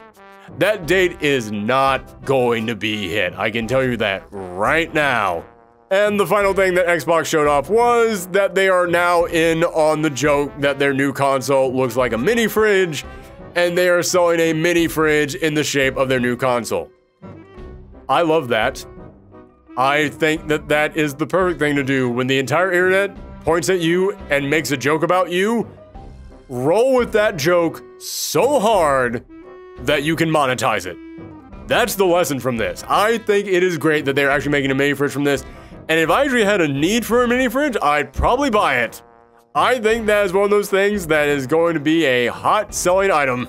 So, Microsoft's E3 show, as I said at the beginning of this thing, the biggest problem with it is the tone. There's so many games that they showed off that even if they're completely different types of games, they all just kind of blended together after a while. Like, I had to stop and look up some of these games to remind myself of what they were.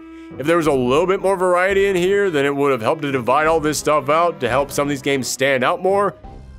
But the other big problem is that this was a very strategic E3 for them in terms of business strategy.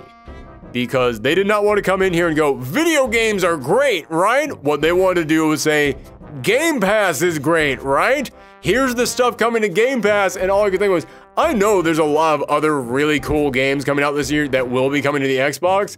They're just not coming to Game Pass, so they didn't want to show any of that stuff. I know that's exactly what happened. And yeah, again, this probably got someone interested in Game Pass. Like, if you look at all these games, and even just like 3 of them, you're vaguely interested in, get yourself Game Pass, it will be worth it. It will absolutely be worth it. You get all those games to play. If this thing was supposed to be advertising Game Pass, congratulations to them, they nailed it. This was an incredible commercial for Game Pass. But again, I just looked at it as like, I know you're limiting yourself. I know there's so many things that you could be showing that you're not showing because they're not coming to Game Pass. And it kind of hurts because you know they're not going to go back. You know they're not going to go back to just showing off all the big stuff coming to Xbox. No, this is what their E3 is going to be from now on. It's going to be the Game Pass show. Now, I was looking at my list of things to talk about, and I thought that we were going to close on this. I thought we were closing on the Microsoft one. I forgot Square Enix. I forgot that Square Enix was there too. Which again, kind of just says a lot, doesn't it? Oh, it says a lot about this year's E3 when I forgot one of the major shows at the entire conference. Let's go ahead, let's jump into Square Enix. They kicked things off with Guardians of the Galaxy, which was a huge surprise. I gotta give them credit on this one. No one knew that this game was coming. No one. I hadn't heard anybody talking about this. I heard that they might be working on another Marvel thing, I did not know that they were working on Guardians of the Galaxy. This was a big reveal, and it's coming out in just a couple months. The fact they kept this thing secret for that long, that deserves applause. And I gotta say, the game looks okay. I'm kind of 50-50 on it right now, but I could see myself loving the game. I could see myself hating the game. Okay, maybe not hating and maybe not loving, but I could see it turning out to be pretty decent or pretty meh. And the reason for that is that I do dig that even though this is a single-player game, you can still control all the other members of your team almost like they're spells, and they need to recharge after each use. Because I can see how that can lead to some crazy combat, and I want to see all the creative stuff that you can pull off with that. I think that that is a great idea that I want to see implemented. And I like that it almost feels like they try to take some inspiration from Mass Effect, because you get to have unique dialogue choices that do actually affect the plot. And hey, what did I say earlier? I am a sucker for narrative-driven games where your decisions actually change the story. Now, how much it changes the story, that's completely up in the air. It might not change it hardly at all. It might be one of those things where it doesn't do anything until the very end when it decides between good ending or bad ending, or it could take you in completely different strange directions. I definitely want to see where they go with this. I think this is all a really cool idea. And also, I have to applaud this game that they redesigned all the Guardians, but they redesigned them so dramatically that it's not like when the Avengers game came out and you look at them and you're like, oh, it's kind of this uncanny valley thing simply because they look kind of like their movie selves, but not really like their movie selves. So it kind of looks like everybody made the joke that it was like the stunt doubles for the movie Avengers. But here, they drastically redesigned everyone so that they stand out more, and they don't have like the more muted colors and muted tones that the cinematography of a lot of the Marvel films do. So it does help this game to stand out. It does help it to feel like its own thing, which I think is really darn smart. Here's the problem though, I don't like these designs. I think these characters are mostly poorly designed. I think Peter Quill, I think Star-Lord looks okay. I think he looks all right. I think Groot looks all right. Rocket, I am not digging that beard. They need to trim that thing off. I think that thing looks terrible.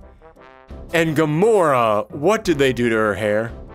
What did they do to her hair? And the armor she's wearing, it is way too shiny and smooth. It looks like plastic. It looks like weird, like plastic, like hubcaps that are just attached to like a black leotard.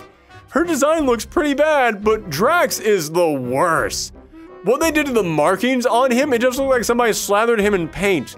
It does not look good. And also, Drax is supposed to be like the biggest, most muscular member of this team. How did you make the CGI version of Drax smaller than Dave Bautista, the guy who plays the live action version of Drax? Yeah, it is, ooh, I do not like his redesign. That's definitely the worst one to me. Also, I think most of their voices are good. I don't like Drax's voice. Really don't. Drax's voice sounds like someone trying to be tough, rather than a really big tough guy. Yeah, I am, ooh. Some of those redesigns not doing it for me, and also, they showed off a decent chunk of gameplay. Gotta give them that, show off a really decent chunk of gameplay. The constant quips that the characters are making back and forth, not a fan. And I understand, it's Guardians of the Galaxy, they're supposed to be quippy, but it should kind of be like good quips. And I don't think those were good quips. I think they were just kind of annoying. I listened to that and went, I don't know if I want to spend an entire like 10 to 20 hour long adventure with these characters. I don't know if I want to be here that entire time. But I do think the combat actually looks pretty decent, and also, unlike that Marvel Avengers game, I'm already spying multiple supporting characters and villains and other little like niche characters from the comics who are popping up in here. I gotta applaud them on that. I have to applaud them on that. After that Marvel Avengers game, where they only had 3 freaking villains, they had more heroes than villains in the Avengers game. How does that happen? After that Avengers game, I was like, you guys know that you have to like give us things to fight that aren't just robots, right? Like you have to give us things to go up against. And I'm watching this and like, I'm already spying a handful of characters in there. I'm already spying a decent chunk, and you know they didn't show off everyone, so yeah, okay, I'm pretty pleased with that. I think that looks pretty darn good. In fact, I'm gonna be honest with you guys. I know a lot of people are being down on this thing. And as I said, even I am kind of like, it could go either way. But I've seen so many people being negative on this thing. I honestly think people would be way more positive on this Guardians of the Galaxy game if that Marvel Avengers game had not come out. If that Marvel Avengers game had not existed, if we lived in the alternate reality where that was never a thing, we never got that premiere trailer, this had not been hyped up for years, and we did not see the past year of whatever you want to call the past year has been going on with that game, then yeah, I think people would be way more excited for this. I think if they did not have the bad taste of that Marvel Avengers game in their mouth, they'd be way more excited for this. And before anybody comes in here and says, well, how do you know the same thing won't happen with Guardians of the Galaxy? Guardians of the Galaxy is not going to be a live service. Guardians of the Galaxy is not going to be we give you a little bit and then you have to keep paying to come back for the additional stuff that we do later on. No, no, no, no. This is a single player experience. You go in there, you get the game, done. That's it. So, okay, this is a whole new ballpark. There is no, okay, I know we only gave you 3 villains, but that's because we have future villains coming and further updates. No, no, this is we gave you everything at once. So I want to see what they can do with this. Listen, I'm definitely picking this up. I'm very intrigued with it, but I am still, I think, realistically hesitant about it. I'll say that. Then we got the Final Fantasy Pixel Remaster, which is just a weird situation. I am glad that the original Final Fantasies are getting remasters of some sort so a new generation can play them, but it's only coming to Steam and mobile? Doesn't it feel like this is like the perfect thing to come to the Switch? It's just weird it's only coming to Steam and mobile. Also, there is a bit of a controversy already because people have seen screen caps of some of these remasters, and they are already comparing them to the last time some of these games got remastered, and the last time they got remastered looks better. So people are kind of about this thing. Speaking of the Avengers, we also got the little trailer of their upcoming roadmap, and we saw there's going to be a brand new story put in there around the Cosmic Cube, in which you fight Monica Rappaccini, the villain who is so boring, I didn't even bother mentioning her alongside the other 3 villains that I just named. Yeah, whenever I say there's 3 villains in here, I know someone's gonna say, but what about Monica? What about her? No, Monica doesn't have a super suit. She doesn't have a super villain name.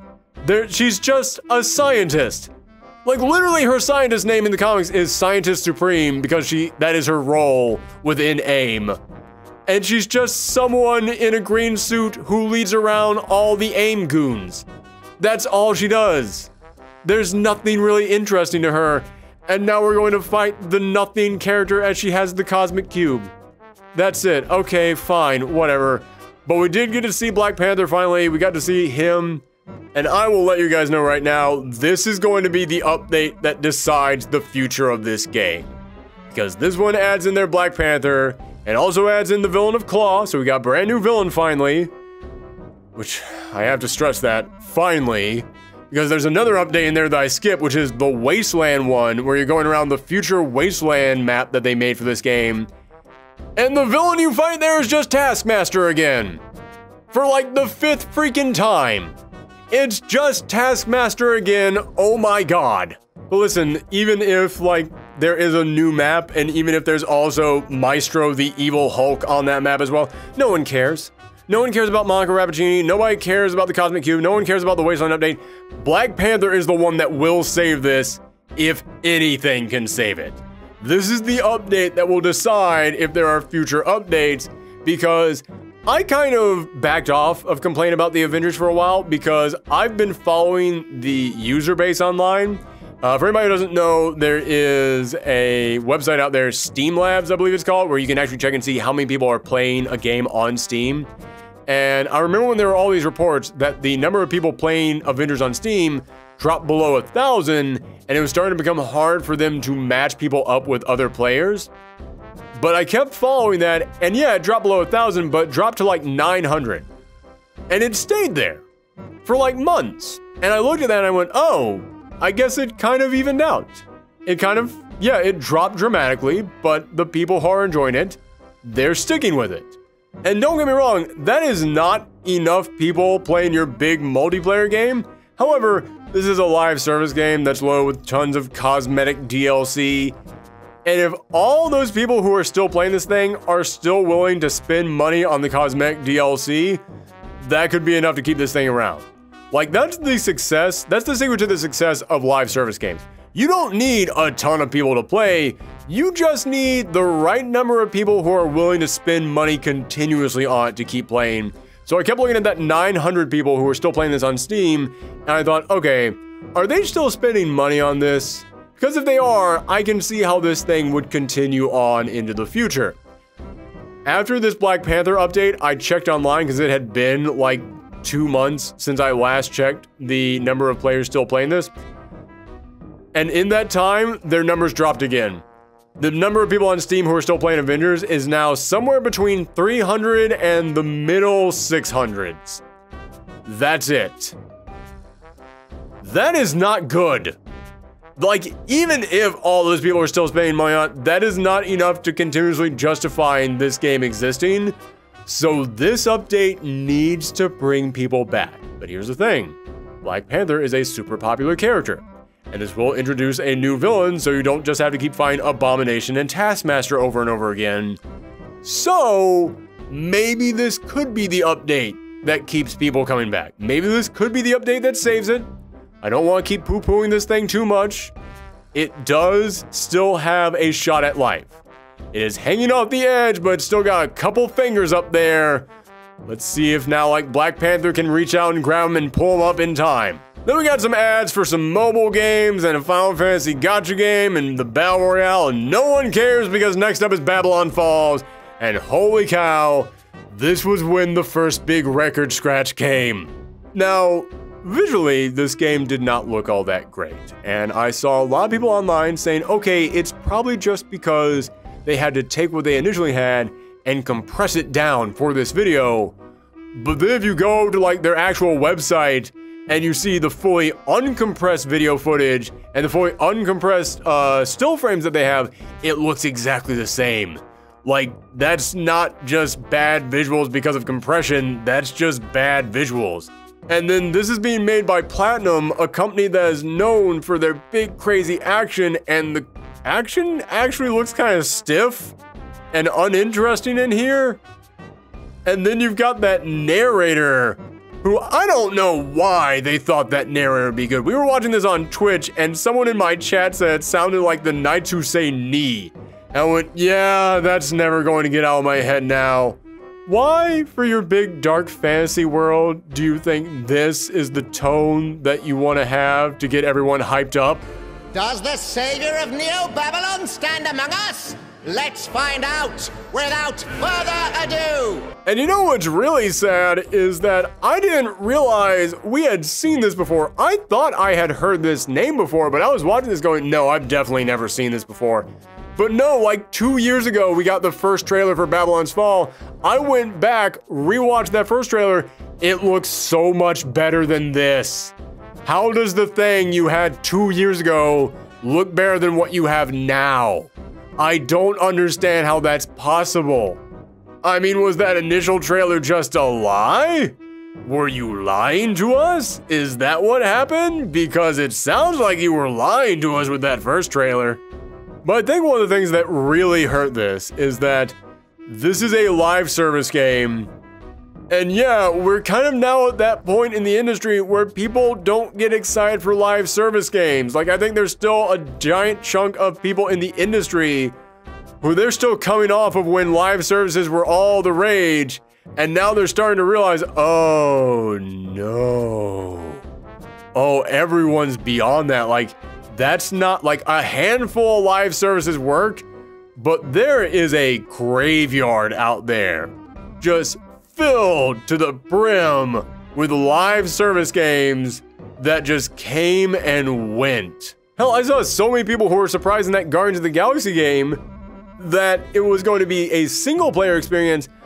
I almost have a feeling like at some point in time that game was probably going to be multiplayer.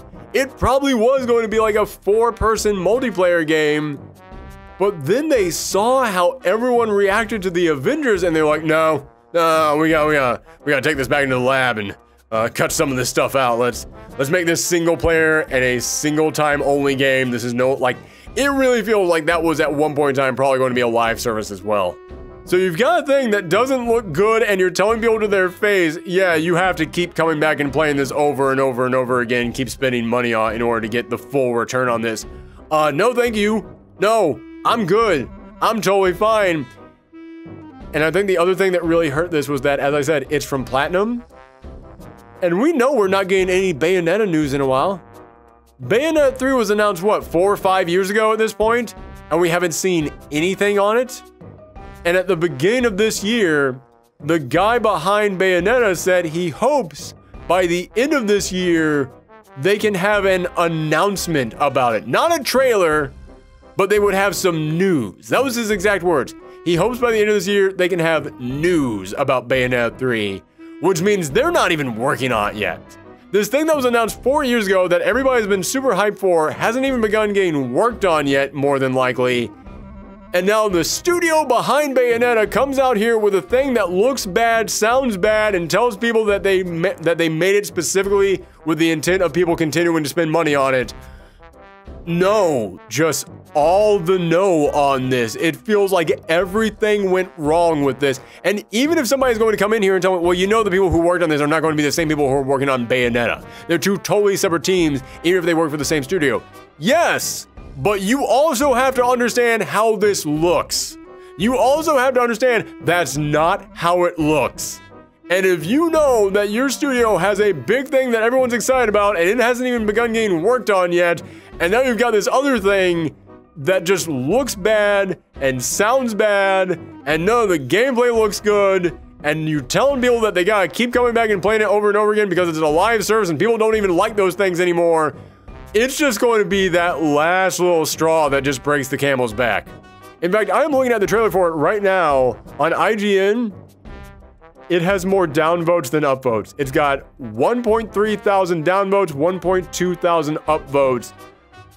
You know that is not just because it's a live service, not just because it doesn't look good.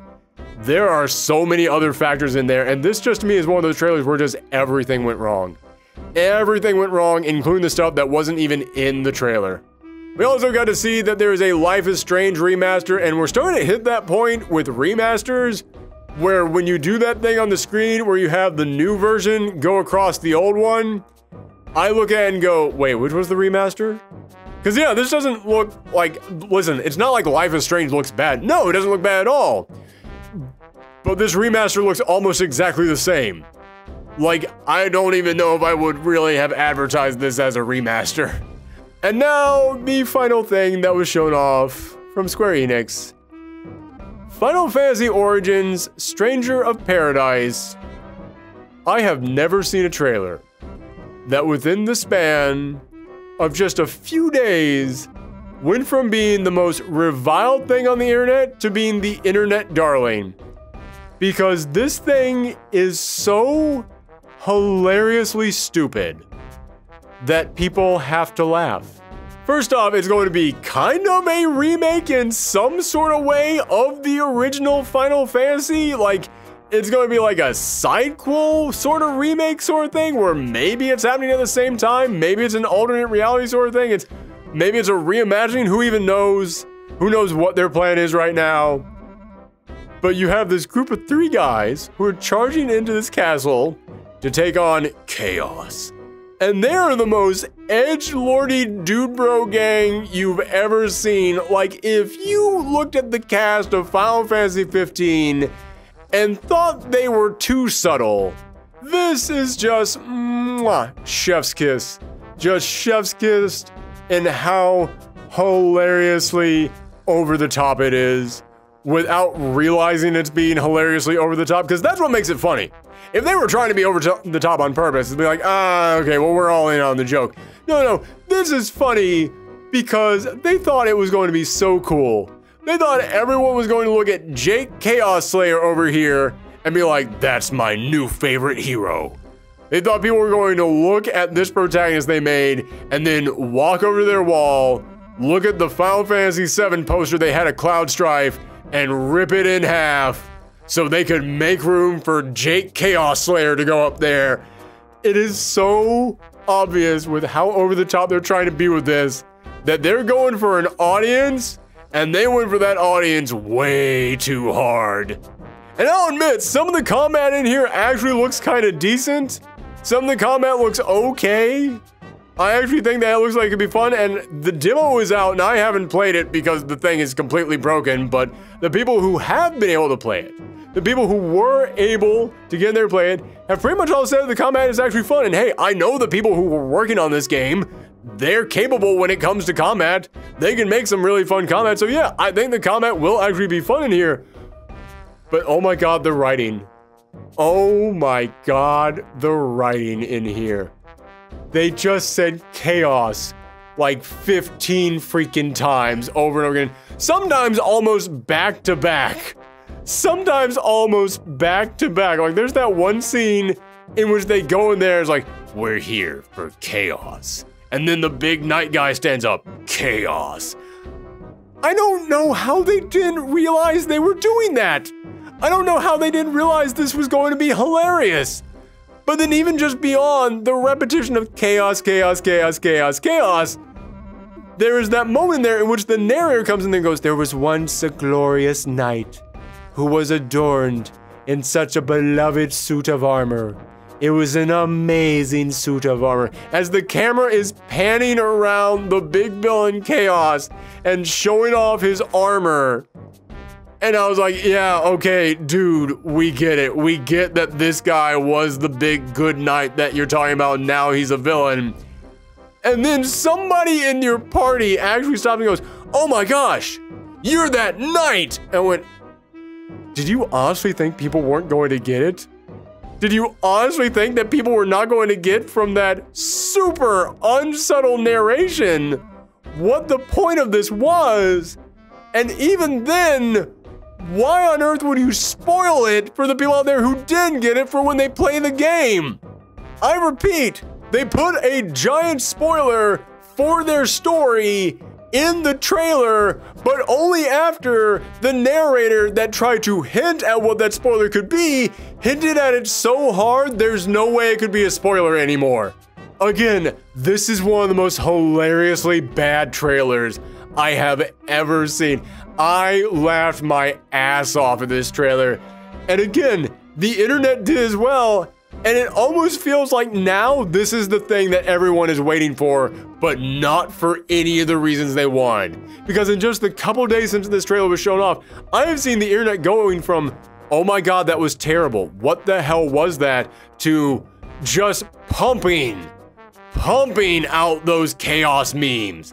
And God bless you guys, because those memes are hilarious. I have been eating those things up like they provide me with sustenance. I want Kill Chaos to become a meme. Just like make that the new Rickroll. Make that thing that you just pop into conversation just randomly, just out of nowhere, because it's going to be hilarious every single time. So yeah, that was it for Square Enix. A bunch of mobile games and Avengers update that we really need to save this game with. Guardians of the Galaxy looks okay. I think Guardians of the Galaxy looks alright. Life is Strange, True Colors looks like a pretty good new Life is Strange game. The Final Fantasy Pixels remaster is a good idea, but man, there's already controversy behind it.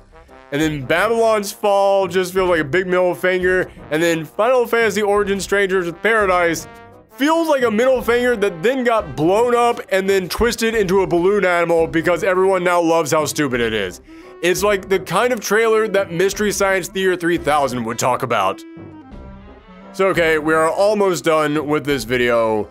Limited run games, normally I wouldn't cover them, but yeah, there really is like nothing of any interest to talk about with anyone else, but I will say limited run games was special this year because they did announce that River City Girls 2 is in production. I freaking loved the first River City Girls game.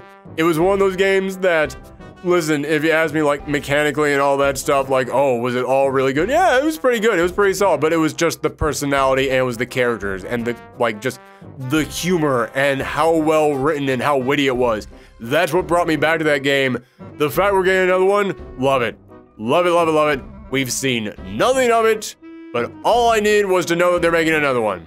Great. That's all I needed. But now let's go into the final couple of things to talk about today.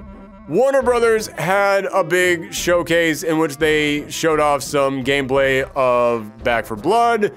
Again, I am very excited for Back 4 Blood. I'm looking forward to it. But Warner Brothers, I know you have more stuff. And it's very weird that they didn't show anything else aside from this.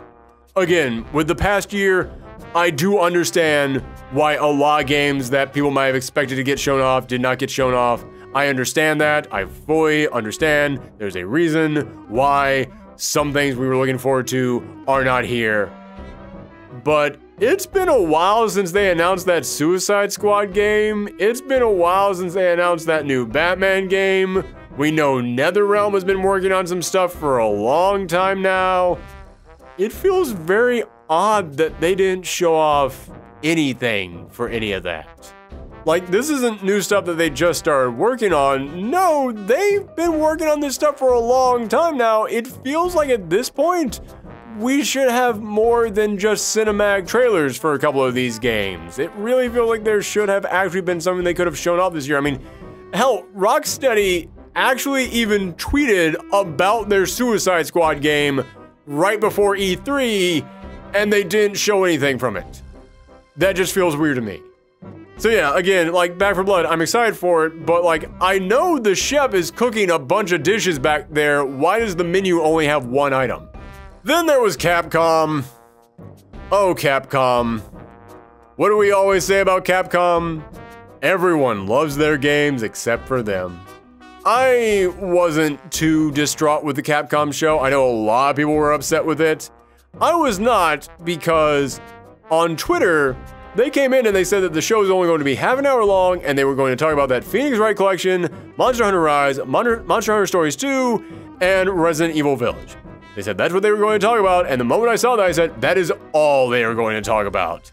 They are only going to talk about the things that they have already revealed. That is it. Like, I can tell you right now, that is all we are going to get from them. Like, in fact, if you guys go back and watch our Twitch stream, I called it. I said all we're going to get is DLC for Monster Hunter and the announcement of DLC for Village. We will not even see what the DLC is. We're just going to find out that DLC is in the works. That is exactly what ended up happening. So if I can give all the Capcom fans out there who were upset with this show a little bit of advice, when people tell you who they are, listen. That is the #1 piece of advice I can give you, because Capcom, they said that's all they're going to show. They said that's what they were going to show. Don't go in there expecting your Mega Mans. Don't go in there expecting any Darkstalkers or Dino Crisis. No, none of that is going to happen. They told you to your face, this is what we're going to do. But if I can offer one piece of advice to Capcom themselves, if you don't have anything to show, don't have a conference. Don't get people's hopes up. There was nothing in there that was worth talking about in this. There was nothing in there that was worth having a half-hour-long conference. And then you end it by talking about esports? Listen, as a fighting game fan, I understand how important the esports scene is. I am telling you right now, Capcom, everyone who is into your esports is into your esports. You're not bringing in anybody new. Nobody new is getting recruited from your E3 show. Nobody who has not watched Street Fighter is now going to suddenly want to watch Street Fighter. All you're doing is pissing off the people who are already really disappointed. So yeah, am I mad that Capcom didn't have anything to show? No, I'm not. I'm just really disappointed that they thought that even if they had nothing to show, they should still have a show. That is the big problem here, because this is the thing that drives me nuts. It's that E3 doesn't go to them and just hand them a show. No. They have to pay for this. They have to pay for the privilege to be able to have a big show up there on the big stage with everyone else this year. And so, they decide to spend money to make everyone disappointed, to make everyone hate them. And all I can say is that I hope that Capcom listens. The one thing that I can really say from this is that even though, as I said, I knew they weren't going to show off anything new, Nobody else seemed to know that because everybody else was really disappointed with this thing. So I'm really hoping that Capcom is listening, because after this show was over, Mega Man was trending on Twitter. Mega Man was trending on Twitter because of how many people wrote a fanfic in their head that said that Capcom was going to show off Mega Man. No one said that. No one told you that was going to happen. That was absolutely not going to happen. Just people were like, yeah, but it's about time, right? Oh, it's been a couple of years since that last Mega Man. Oh, I'm getting hungry for some new Mega Man. It's been a while. It has to have been the exact right amount of time for them to make a brand new Mega Man. It has not been the exact right amount of time for them to make a brand new Mega Man. It's been twice as long as it would take them to make a brand new Mega Man. They have had more than enough time to make Mega Man 12. They could easily have done it by now. They're not working on it. They are not working on it. There is no new Mega Man on the way. But I can only hope that Capcom looked at Twitter and they said, hey, everybody's talking about Mega Man because they're mad that we didn't give them Mega Man. How about we make Mega Man? That is all I can hope for. I am hoping that they look at the chat box over there on YouTube where this premiered, because I was looking at that chat box. It was full of Mega Man, Dino Crisis, Power Stone, Rival Schools, like all their old franchises.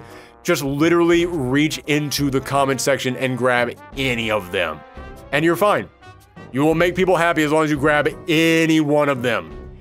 And if you don't believe that's a true thing, come back tomorrow when we talk about the Nintendo show. Because Nintendo was in the exact same spot a couple of years ago, and they course corrected hard this year. Again, I will talk about more tomorrow, but Capcom, you've always been neck and neck with Nintendo when it comes to number of beloved franchises. You need to remember you own more than Monster Hunter, Street Fighter, and Resident Evil. You need to remember that. Especially considering, like I said, everybody was asking for more Mega Man. It's not like Mega Man 11 flopped. Mega Man 11 was the second highest selling Mega Man game of all time. Not within release window, no, of all time. So of course you didn't give us more. That makes sense. Here's news about esports, everyone. Isn't that great? And the very final thing to talk about today was, of course, the worst way that E3 could have gone, because this was the final thing that everyone was intrigued about. Bandai Namco. Bandai Namco. Bandai Namco owns so many properties, and they publish and distribute so many other properties. Bandai Namco is like cranberries.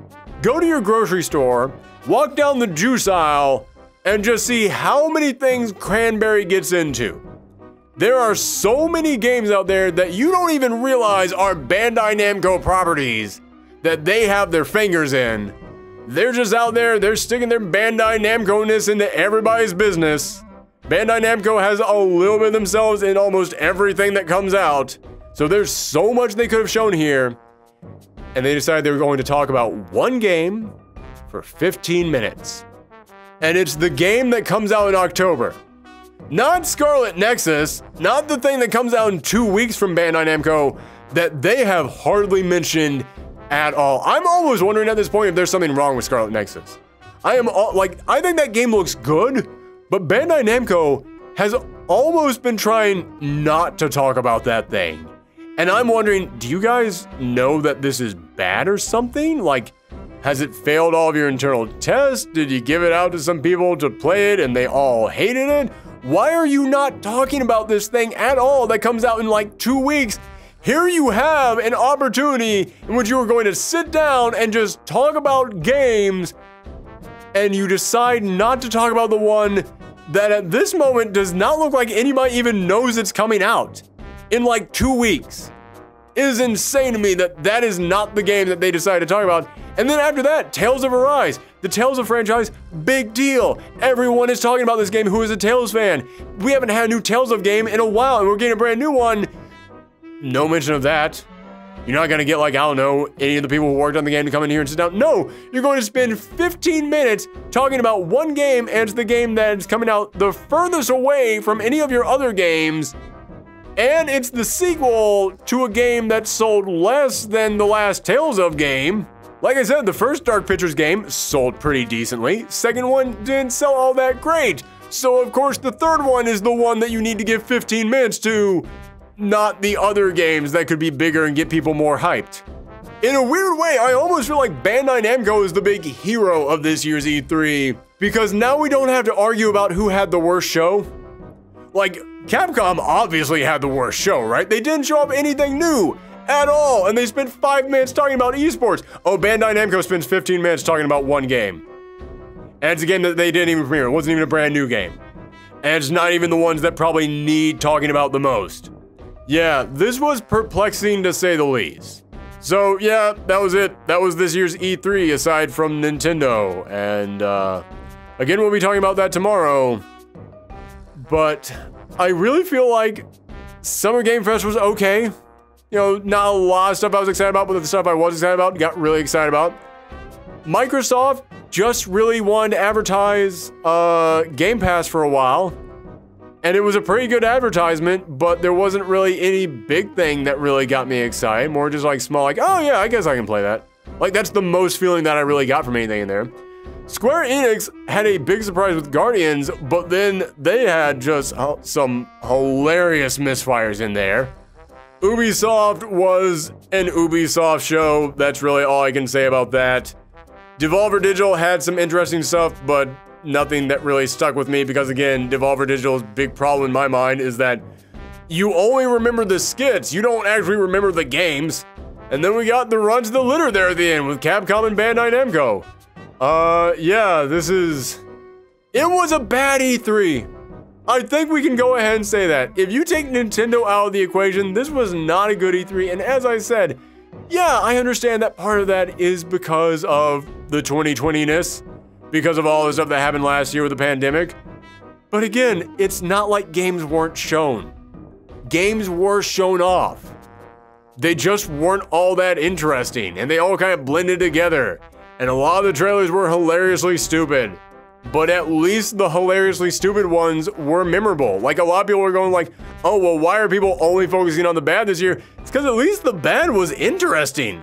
At least the bad was worth talking about. But that's just my opinion. I have talked for way too long. So let me know your thoughts on everything that we just covered about E3 down below. What were you actually interested in from this year's E3? And come back tomorrow for a much shorter episode, but much more positive episode in which we cover Nintendo. I would normally have a much larger sign up for you guys, but I've been recording for more than 2 hours at this point. I don't even know how much of this is going to stay in. So thank you guys very much for tuning in. Come back tomorrow.